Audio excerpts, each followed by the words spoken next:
الحمد للہ وحدہ والصلاة والسلام علی نبی بعدہ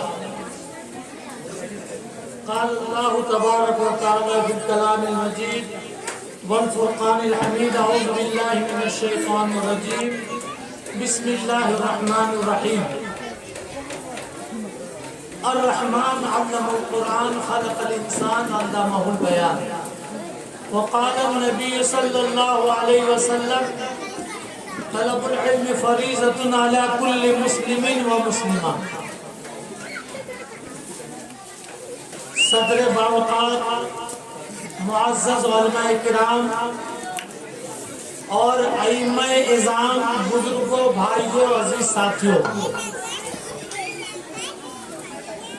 اللہ کا لاکھ لاکھ شکر احسان ہے کہ ہم سب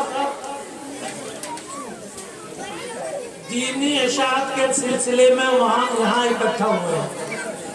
اللہ تبارک و تعالیٰ سے دعا فرمائے کہ اللہ تعالیٰ ہمارے اکٹھا ہونے کو قبول فرمائے۔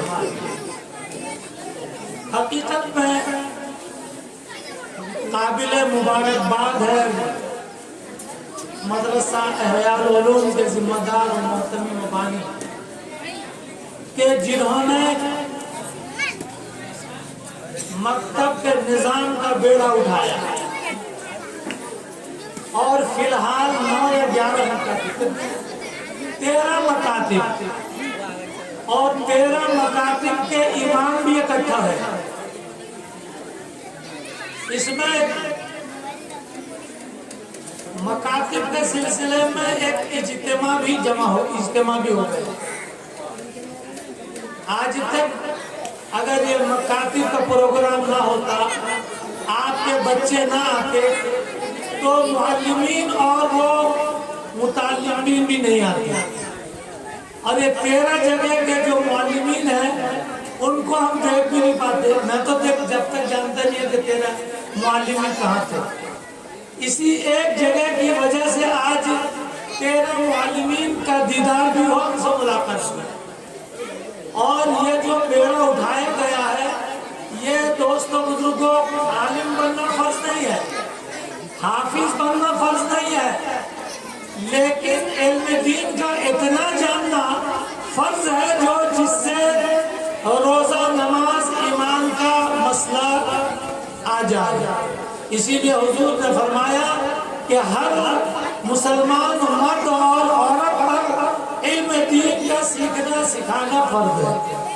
نماز کے فرائض، وضو کے فرائض، غسل کے فرائض، جنازہ کے نماز، یہ چھوٹی چھوٹی جو بنیادی چیز ہے، ہم کو یہاں سے جانے کے بعد اسی کا سوال ہوگا، تم اپنے بچوں کو مولانا کیوں نہیں بنائے، حافظ کیوں نہیں بنائے، عالم کیوں نہیں بنائے؟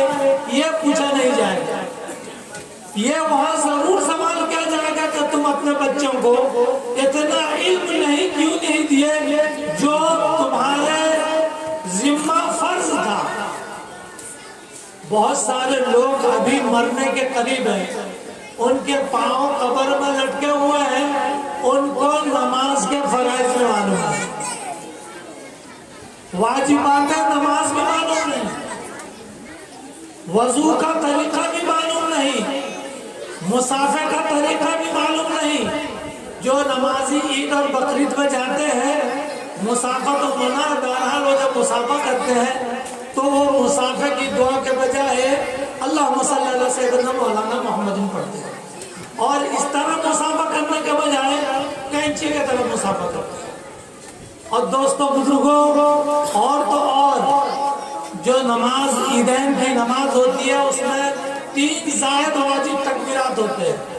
وہ بیچارے آدمی کو جو سال میں 1 مرتبہ جاتا ہے، یہ مکاتب میں اپنے بچوں کو نہیں سکھاتا ہے، وہ ایک دوسرے کو دیکھتا ہے کنکھیوں سے کہ کب ہاتھ چھوڑا جائے اور کب ہاتھ باندھا جائے، جسے اپنی زبان میں ٹریا کے کہتے ہیں، کہ اس لیے کہ اس میں 3 مرتبہ چھوڑنے کے بعد 4تھے مرتبہ باندھا جاتا ہے۔ تو یہ سب چھوٹی چھوٹی باتیں، اس کے لیے عالم بننا اور حافظ بننا یہ ضروری نہیں ہے بلکہ اس کا سیکھنا فرض ہے۔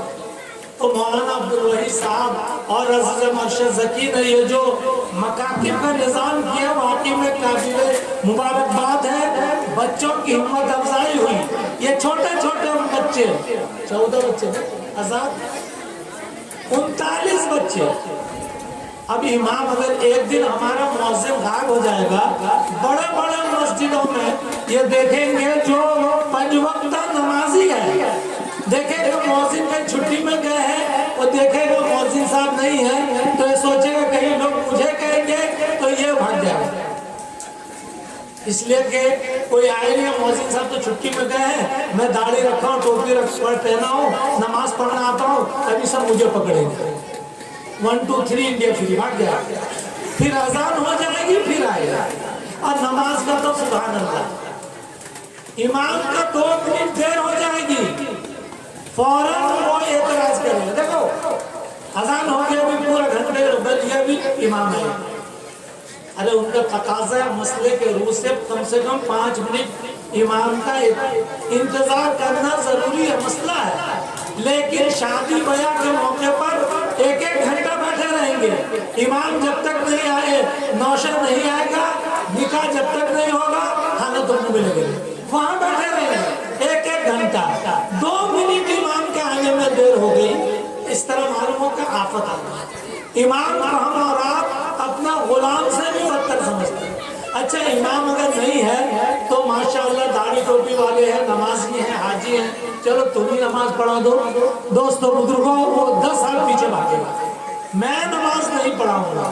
تو یہ تو ہمارا حال ہے، ہم اپنے بچوں کو اتنا سکھا دیں کہ کم سے کم مرنے کے بعد فاتحہ تو پڑھے، باپ کا قبر کام آگے تو پڑھے، نماز ہی بنا دیں۔ یہ دیکھیے اتنے بچے آئے کہ سب کے سب مؤذن ہو گئے، کبھی آپ کا مؤذن نہیں رہا تو یہ بچے انشاءاللہ اذان دیں گے یا نہیں؟ آپ اپنے سامنے دیکھ رہے ہیں، اور اگر نماز کا طریقہ سکھایا جائے گا تو نماز بھی پڑھا دیں گے۔ بہرحال یہ چھوٹی چھوٹی سنتیں، یہ تو ابتدائی مرحلہ ہے، انشاءاللہ اس کو نظام کو اور بڑھایا جائے گا۔ وقت بھی بہت کم ہے، تقریر ہو گئی ہے، مجھے مولانا عبدالوحید صاحب کا حکم تھا، اسی لیے میں چند باتیں عرض کیا ہوں۔ دعا فرمائے کہ اللہ تعالیٰ ہم کو جو سنے ہیں اس پر عمل کرنے کی توفیق عطا فرمائے۔